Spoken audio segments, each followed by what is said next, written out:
Captain Minho pressed his palm against the cold viewport of the UES Defiance, watching pieces of what used to be Kepler Station slowly tumble through space. 3 days ago, this place had been alive with the sounds of children playing in the corridors and merchants haggling over exotic goods. Now it was a graveyard floating in the black. "Sir, we're detecting 17 escape pods," reported Ensign Junseok from the sensor station. His young face was pale as he read the scanner results. "All of them are empty. No life signs." Minho's jaw tightened. The Zelani had been humanity's first real friends among the stars. When Earth had made contact 5 years ago, most alien species had either ignored humans or treated them like primitive curiosities. But the Zelani were different. They had welcomed human traders, shared their knowledge of stellar navigation, and even started cultural exchange programs. Lieutenant He Jin looked up from her communications console, her fingers dancing across the holographic interface. "Captain, I'm getting something. It's weak, but there's definitely a signal buried in all this interference." "Can you clean it up?" Minho asked, moving to stand behind her chair. Working on it now. Hyejin's brow furrowed in concentration as she filtered through layers of static and electromagnetic noise. "There. I think I've got it." The main screen flickered to life, showing the badly damaged interior of what looked like a command center. Sparks flew from broken control panels, and the air was thick with smoke. Through the haze, a figure stumbled into view. Ambassador Kethvar had always been an imposing figure, standing nearly 8 feet tall with silver skin that seemed to shimmer in light. Now he was broken, his elegant robes torn and stained with the bright blue blood that leaked from multiple wounds across his torso. "If anyone receives this message," Kethvar's voice was barely a whisper, each word a struggle, "know that the Galactic Council showed no mercy. They came without warning, without negotiation, without honor." Minho felt his hands curl into fists as he watched their friend dying before his eyes. The Zelani ambassador leaned heavily against a damaged console, his breathing labored.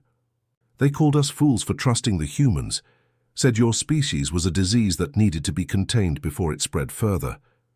Kethvar coughed, more blue blood speckling his lips. "They destroyed our defensive platforms first, then targeted the civilian sectors, even the nurseries."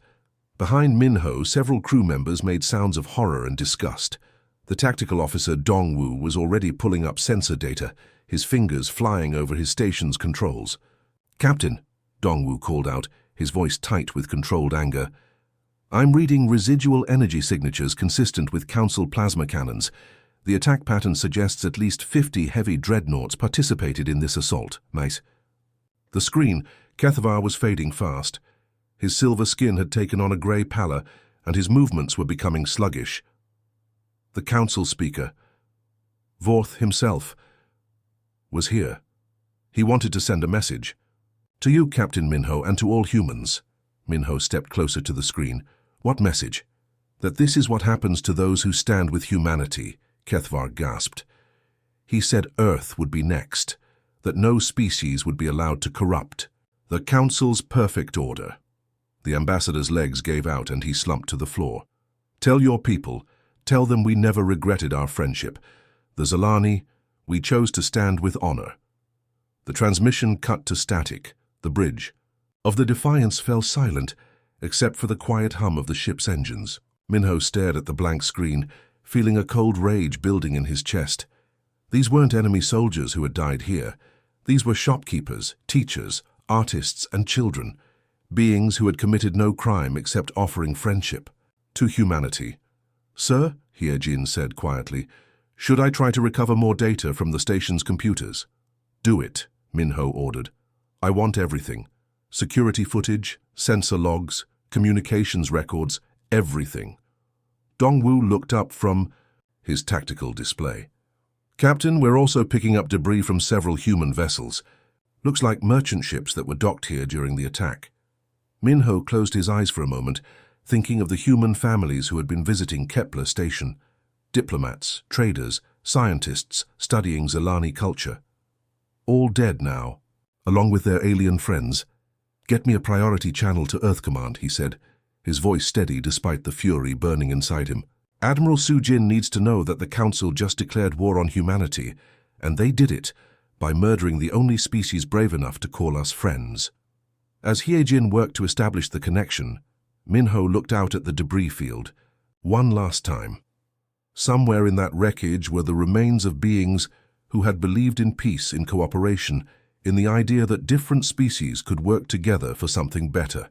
The Council had just taught humanity a very dangerous lesson about the true nature of galactic politics. Minho had a feeling they were going to regret it. Admiral Sujin stepped off the shuttle onto the polished crystal platform of Hegemon Prime, the Council's seat of power. The massive space station hung in orbit around a dying red giant, its dark metal surfaces gleaming with an ominous light. She had requested this audience immediately after receiving Captain Minho's devastating report about Kepler Station. The walk through the Council's corridors felt like a march through a museum of conquered civilizations. Trophy cases lined the walls, filled with artifacts from species that had been pacified over the centuries. Sujin noticed weapons, artwork, and what looked like memorial stones from dozens of different worlds. Each one told the story of people who had challenged the Council's authority and lost. Two massive doors, each 50 feet tall and carved with alien hieroglyphs, slowly opened to reveal the Council chambers.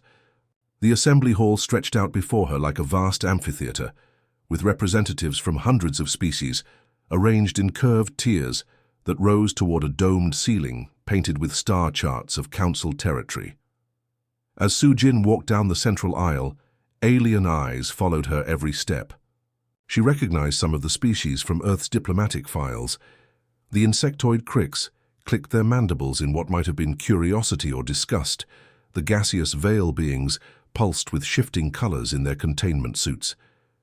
Near the back, she spotted the Torgan delegation, their massive bulk requiring specially reinforced seating, but it was the figure on the central throne that commanded attention. Council Speaker Vorth was 12 feet of predatory reptilian power, his scales a deep green-black that seemed to absorb light. His yellow eyes fixed on Sujin with the cold intelligence of a creature that had ruled the galaxy for over 2 centuries. "Speaker Vorth," Sujin began, her voice carrying clearly through the chamber's acoustics, "I come before this council to demand justice for the unprovoked attack on Kepler Station." A ripple of sound moved through the assembled aliens. Some species hissed, others chittered, and a few made sounds that had no human equivalent. Vorth raised one clawed hand, and immediate silence fell. "Demand?" Vorth's voice was like grinding stone. "You forget your place, human. Your species has been granted the privilege of addressing this council only because we find your ignorance amusing." Sujin felt heat rise in her cheeks, but kept her voice steady. The Zelani colony was home to over 50,000 beings, men, women, children, elderly. They were peaceful traders who had never raised a weapon against anyone. Your forces slaughtered them without warning, without mercy, and without cause. Without cause. Vorth leaned forward on his throne, his massive frame casting a shadow over the admiral. "The cause was contamination. The Zelani allowed themselves to be infected by your species' primitive notions of equality and cooperation. Such ideas are dangerous to the natural order of the galaxy." From her position at the center of the chamber, Sujin could see holographic displays beginning to materialize around Vorth's throne. They showed star charts, fleet positions, and tactical data that made her blood run cold. "The natural order," she repeated. "You mean the order where stronger species prey on weaker ones? Where cooperation is seen as weakness and friendship is punished with genocide?" Vorth's laugh was like the sound of breaking glass. "Finally, you begin to understand. For millennia, this council has maintained stability through strength. Species know their place. The strong rule, the weak serve, and dangerous ideas are eliminated before they can spread." The holographic displays expanded, showing council fleets positioned throughout human space. Sujin counted the icons and felt her heart sink. Over 10,000 vessels, including massive dreadnoughts that dwarfed Earth's largest warships. The Zelani made a choice, Vorth continued, his yellow eyes never leaving Sujin's face. They chose to align themselves with a species that preaches equality between predator and prey. They chose to believe that cooperation could replace the natural law of dominance, They paid the price for their foolishness. And now, the speaker rose from his throne, his full height making him tower over everyone in the chamber. We offer humanity the same choice. You will withdraw all vessels and personnel to your home system. You will accept quarantine within the boundaries of Sol space. You will cease all attempts to spread your contaminating ideology to other species. Sojin looked around the chamber, seeing fear in many of the assembled aliens' faces. These weren't willing participants in the Council's rule. They were prisoners, kept in line by the same threat now being made against humanity. And if we refuse? She asked, though she already knew the answer. Vorth's smile revealed rows of razor-sharp teeth. Then we will cleanse the galaxy of your influence, just as we did with the Zelani. Your colonies will burn. Your ships will be reduced to scrap metal. Your homeworld will become a monument to the folly of challenging the Council's authority, the Phi. Holographic displays shifted, showing detailed attack plans for every human settlement outside Earth. Mining stations, research outposts, trading hubs, all marked for destruction. However, Vorth continued, we are not without mercy. Accept quarantine and your species may continue to exist within the confines of your single star system. You may even maintain your quaint notions of democracy and equality, as long as they remain contained where they cannot infect others. Sojin straightened her shoulders, meeting the speaker's gaze without flinching. And the survivors from Kepler Station, the human merchants and diplomats who were murdered alongside the Zelani? Collateral damage, Vorth said dismissively. The price of association with a condemned species. The chamber fell silent as Sojin processed the full scope of the threat. Earth's fleets were impressive by human standards, but they were vastly outnumbered. The Council had resources from hundreds of worlds, technologies accumulated over millennia, and the experience of crushing countless rebellions. You have one standard galactic day to decide, Vorth announced, settling back onto his throne. Withdraw to your quarantine or face the consequences of defiance. Choose wisely, Admiral. The fate of your entire species rests on your answer. As Sojin turned to leave the chamber, she caught sight of something that gave her hope. In the upper tiers, among the supposedly loyal Council species, she saw subtle signs of support. A Torgan delegate nodded almost imperceptibly. A Krix representative tapped out what looked like an encouraging pattern with its claws. Even some of the Veil beings pulsed with colors that suggested sympathy. The Council ruled through fear, but fear could only last so long. Sojin smiled grimly as she walked back, down the aisle. Vorth had just made a critical mistake. He had given humanity exactly what they needed most: time to prepare. The warning sirens echoed through the corridors of New Geneva Station as Council dreadnoughts dropped out of hyperspace. Colonist families rushed toward evacuation shuttles, while security forces desperately tried to buy them time. Similar scenes played out at Proxima Mining Base and Kepler Outpost simultaneously. The Council's attack had begun exactly as promised.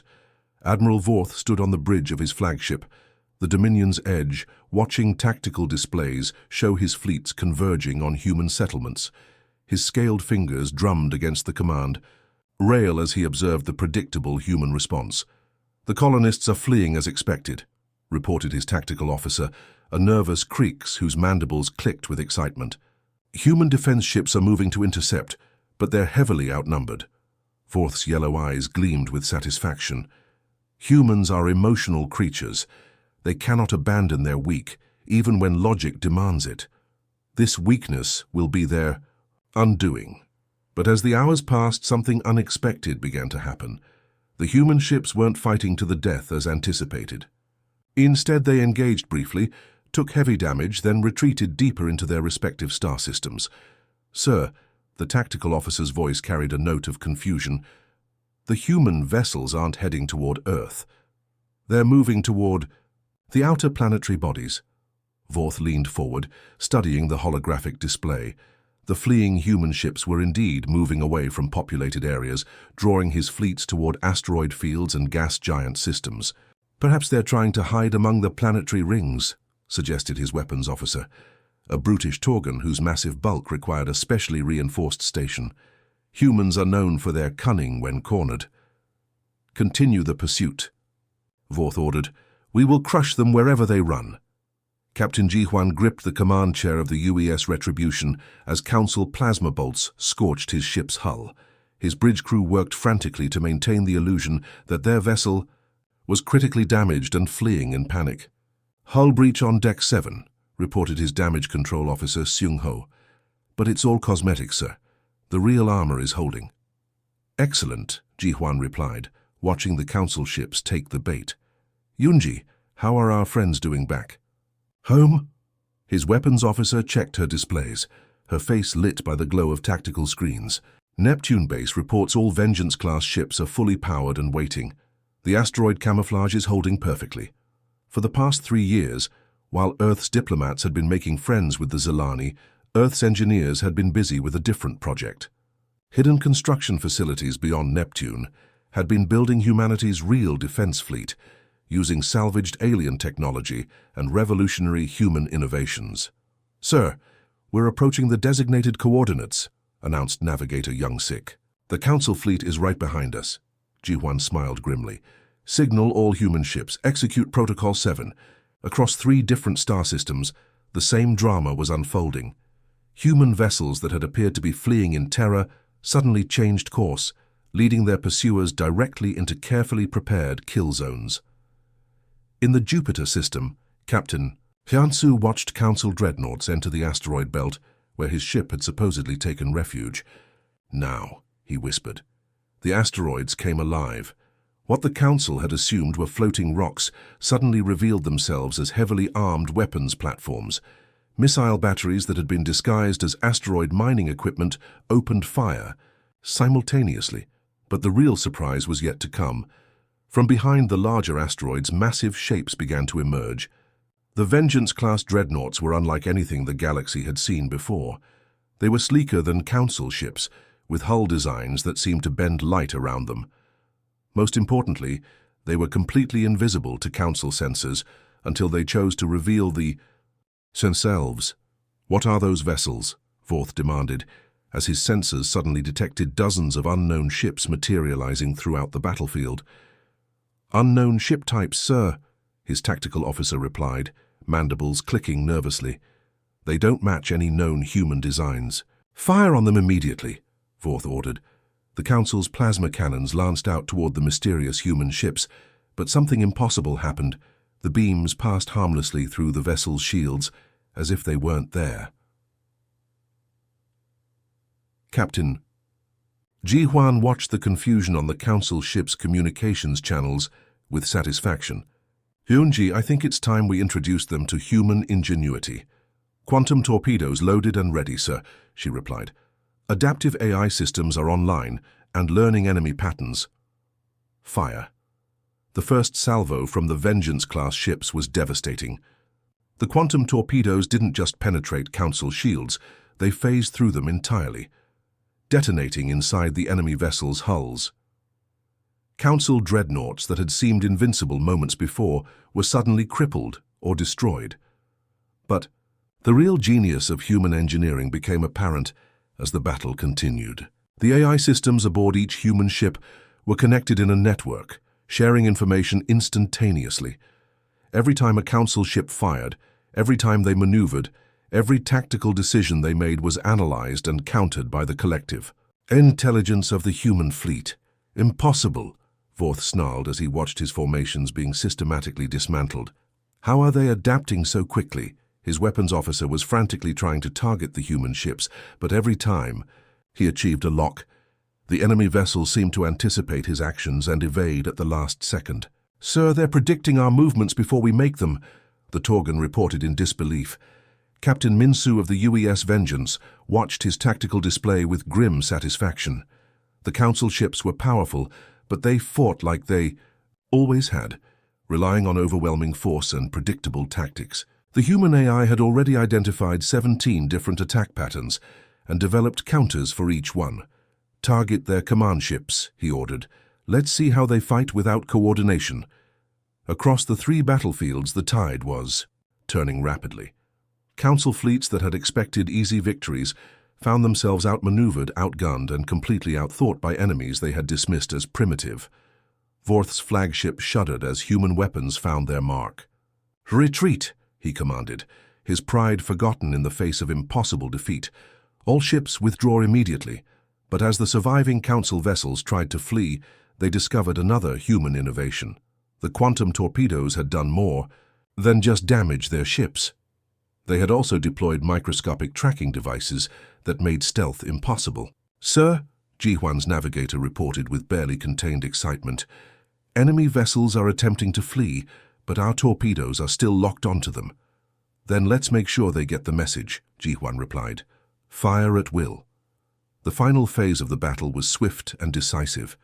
Council ships that had terrorized the galaxy for centuries were hunted down and destroyed by human vessels that seemed to anticipate their every move. As the last enemy dreadnought exploded in a brilliant flash of light, Captain Jihuan opened, "A channel to all human forces. This is for Kepler Station," he said quietly, "and this is just the beginning." Captain Taimin stood on the bridge of the UES Thunderstrike, watching as Council reinforcement fleets arrived to support their battered frontline forces. The alien commanders had clearly expected to find human ships in retreat. Instead, they found something far more dangerous, humans who had tasted victory and wanted more. "Sir, Council Admiral Zektar's fleet just dropped out of hyperspace," reported his sensor officer Jin A. 47 heavy cruisers and 12 dreadnoughts. They're moving to flank our position. Taimin studied the tactical display with the calm focus that had made him one of Earth's youngest fleet captains. The Council ships were arranging themselves in their traditional battle formation, a massive wedge designed to concentrate firepower and break through enemy lines. It had worked for them for centuries against countless species. "So Young, are the drone swarms ready?" he asked his weapons officer. Lieutenant So Young's fingers danced across her control panel, her eyes bright with anticipation. "All launch." "Bays loaded, sir. We have 12,000 kamikaze units ready for deployment, plus another 8,000 standard combat drones." The kamikaze drones were a uniquely human innovation that had horrified other Council species when they first encountered them.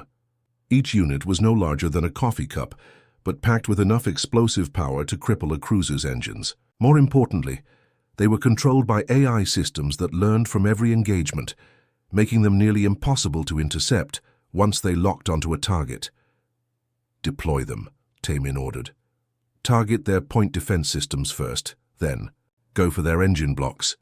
The space around the Thunderstrike suddenly came alive as thousands of small objects streamed from hidden launch tubes.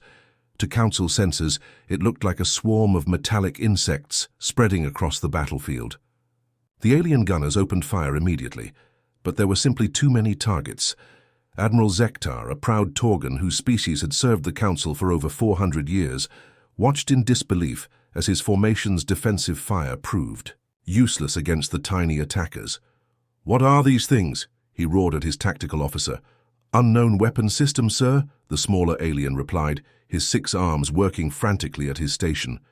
"They're too small and fast for our main guns, and there are too many for our point defense grid." The first wave of drones struck simultaneously. Explosions rippled across the hulls of Council ships as their defensive weapons were systematically destroyed. Within minutes, the mighty alien fleet found itself blind and vulnerable, but Taimin wasn't finished. "Jin-A, patch me through to Commander Hyun-woo. Tell him it's time for Phase 2. 3 light seconds away, Commander Hyun-woo received the signal aboard his stealth ship, the UES Ghostwalker. His vessel was one of Earth's psychological warfare specialists, equipped with the most powerful broadcasting equipment humanity had ever built. "Subin, activate the fear frequency," he ordered his communications officer. What happened next had never been seen in galactic warfare before. Every Council ship in the battle zone suddenly found their communication systems flooded with a carefully crafted signal. It wasn't just noise or jamming. It was something far more insidious. The broadcast contained the dying screams of Council soldiers from previous battles, mixed with human voices speaking in perfect Council languages, describing in vivid detail what humanity planned to do to every species that had supported the massacre at Kepler Station. "Your children will learn to fear the darkness," the human voices whispered through Council comm systems, "because that's where we'll be waiting. Every shadow, every corner, every place you think is safe. We are coming for all of you." The effect was immediate and devastating. Council species had ruled through fear for so long that they had forgotten what it felt like to be afraid. The Krix soldiers began clicking their mandibles in distress patterns. Torgan warriors, known for their unbreakable courage, started questioning their orders. Even the emotionless Veil beings began pulsing with colors that indicated panic. On the flagship of Admiral Zektar, chaos erupted as junior officers began abandoning their posts. The great Torgan admiral found himself shouting orders that no one was following as his crew became paralyzed by the psychological assault. "Turn off that transmission," he bellowed, but his communications officer just stared at his controls with wide, terrified eyes. "Sir," the smaller alien whispered, "they're broadcasting on frequencies we didn't know existed. I can't block it. They're in our heads." The psychological warfare was devastating, but it was the combination with conventional tactics that broke the Council fleets completely. As alien crews struggled with fear and confusion, human ships moved in for precision strikes. The quantum torpedoes and adaptive AI systems that had proven so effective in the first battles were now being used with surgical precision. Captain Yoon-gi of the UES Reaper watched his targeting computer lock onto a Council dreadnought whose crew was too panicked to maintain proper shields.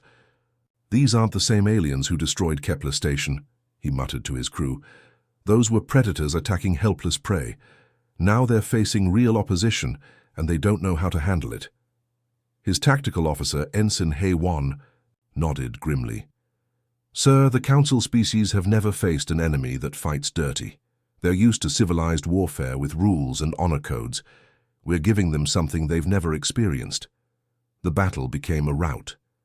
Council ships that had arrived expecting easy victory found themselves fleeing in panic, their formations shattered and their morale broken. Some alien commanders tried to restore order, but the psychological assault had done its work too well. Back on Hegemon Prime, Speaker Vorth received the disaster reports in his private chamber. The massive reptilian leader sat hunched over tactical displays that showed red symbols spreading across what had been secure Council territory. "Impossible," he hissed, his clawed hands crushing the armrests of his throne. "The humans have barely been in space for 50 years. How are they defeating fleets that have conquered hundreds of worlds?" His aide, a nervous Krix named Tikvor, approached carefully with another data pad. "Sir, our field commanders report that the humans are using tactics we've never encountered. They don't fight honorably. They use fear, deception, and weapons that seem designed specifically to exploit our weaknesses." Vorth's yellow eyes blazed with fury and something else he had never felt before: doubt. "Explain."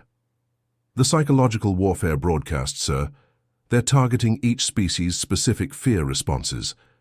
Our Torgan commanders report their crews are experiencing something called terror paralysis.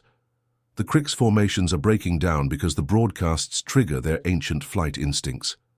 "And our own forces?" Vorth demanded. Tikvor's mandibles clicked nervously. "Sir, even our reptilian crews are affected. The humans somehow learned that we fear being hunted. Their broadcasts make every soldier feel like they're being stalked by invisible predators." Vorth rose from his throne, his massive frame trembling with rage. For the first time in his 2-century reign as Council Speaker, he was facing an enemy that refused to be intimidated. "Send word to all sector commanders," he growled. "Full mobilization. Every ship, every weapon, every soldier. If the humans want a war, we'll give them one they'll never forget." But even as he gave the orders, Vorth couldn't shake the growing fear that humanity had already changed the rules of the game completely. And for a species that had ruled through strength and fear, fighting an enemy that understood both better than they did was a terrifying prospect. The massive fortress of Hegemon Prime hung in space like a wounded beast, its once proud orbital defense platforms now nothing but drifting wreckage. Admiral Sujin stood on the bridge of her flagship, the UES Liberation, watching as the final Council stronghold prepared to surrender. "Ma'am, we're receiving surrender signals from the remaining defense stations," reported her tactical officer Minwoo. "The Council's elite guard units are laying down their weapons." Sujin nodded, but her expression remained grim. Victory had come at a terrible cost. Dozens of human ships had been lost in the final assault, and thousands of brave souls had given their lives to reach this moment. But they had done it. The council that had terrorized the galaxy for centuries was finally broken. "Communications Officer J1, I need you to open the strongest broadcast signal we have," she ordered. "I want every inhabited world in council space to hear this message." J1's fingers flew over his console, connecting to relay stations throughout the galaxy. "Channel open, Admiral. You're broadcasting to over 10,000 worlds." Sujin took a deep breath, knowing that her next words would reshape galactic civilization. "This is Admiral Sujin of the Earth Defense Force, speaking to all free beings throughout the galaxy. As of this moment, the Galactic Council is officially dissolved. Their reign of terror is over. On worlds across the galaxy, aliens who had lived under Council oppression for generations looked up at their screens in disbelief. The Kethari farmers on Rigel 7 stopped their work to listen. The Novan scientists in their underwater cities activated emergency broadcasts. Even the proud Markan warriors paused their training to hear humanity's message. For too long, this galaxy has been ruled by fear," Sujin continued. "Strong species preying on the weak, friendship punished with death, and cooperation seen as a disease to be eliminated. Today, that changes." Behind her, the bridge crew worked to coordinate relief efforts throughout former council space. Supply ships were already moving toward worlds that had been stripped of resources to feed the council's war machine.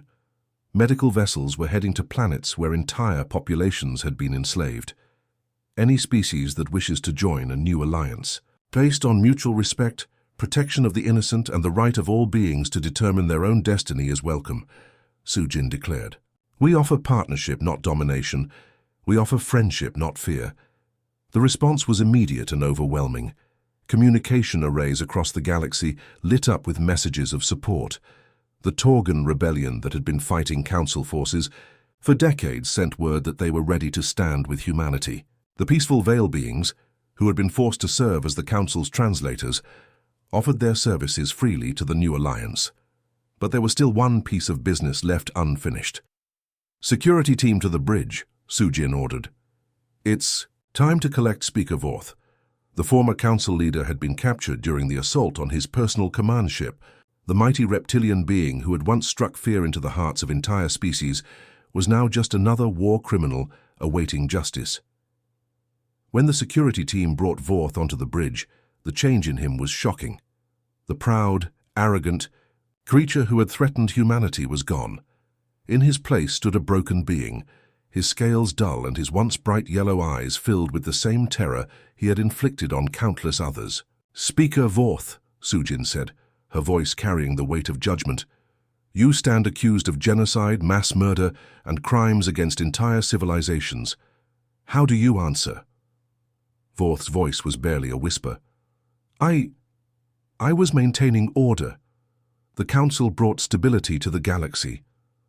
"Stability built on the bones of innocent beings," Sujin replied. "The Zilani never raised a weapon against you. They offered friendship to humanity, and you slaughtered them for it." Around the bridge, her crew watched silently. Many of them had friends or family members who had died in the war. They had seen the recordings from Kepler Station, heard the dying words of Ambassador Kethavar, witnessed the aftermath of Council brutality on dozens of worlds. "Do you have any final words?" Sujin asked. Vorth looked up at her with eyes that held a flicker of his old arrogance. "You think you're better than us? You think your species is different? Power corrupts all beings. In time, you'll become what we were." Sujin drew her sidearm, a weapon that had been crafted specifically for this moment. It was loaded with a single quantum bullet, designed to end a life quickly and cleanly. "Maybe," she said quietly, "but today justice is served." The shot echoed through the bridge, and Speaker Vorth fell. The being who had ordered the deaths of millions was gone, taking with him the last remnant of the old order. But Sujin felt no satisfaction, only the weight of responsibility. Killing Vorth hadn't brought back the Zilani or the countless other victims of Council tyranny. It had simply closed one chapter so that a new one could begin. Over the following months, the galaxy began to heal. Human ships worked alongside alien vessels to rebuild shattered worlds. The new alliance grew as species after species chose cooperation over conquest. Trade routes that had been controlled by council monopolies were open to everyone. On the Zelani homeworld, now a peaceful memorial park, Admiral Sujin stood before a simple stone monument. The ceremony was small, attended by survivors from a dozen species who had found refuge on Earth during the darkest days of the war.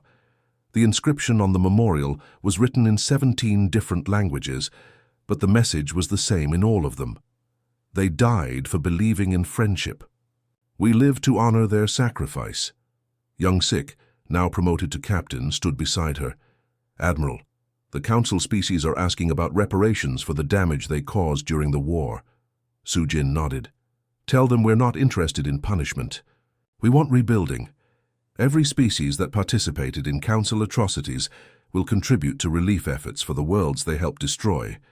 They'll work alongside their former victims to build something better. As the memorial ceremony concluded, and beings from across the galaxy shared stories of those they had lost, Sujin reflected on how far they had all come. The galaxy was far from perfect. There were still conflicts, still struggles, still those who preferred the old ways of might makes right. But for the first time in centuries, there was hope. Species that had been enemies were learning to work together. Children were growing up in a galaxy where friendship wasn't a crime and cooperation wasn't seen as weakness. The Council's reign of terror was over. The age of alliance had begun. The twin suns of the Zelani system set behind the memorial, casting long shadows across the peaceful garden. Admiral Sujin made a silent promise to those who had died. Humanity would guard this new peace, protect the innocent, and ensure that the galaxy never again forgot the price of tyranny. The stars above shone down on a galaxy finally free to choose its own destiny. The end.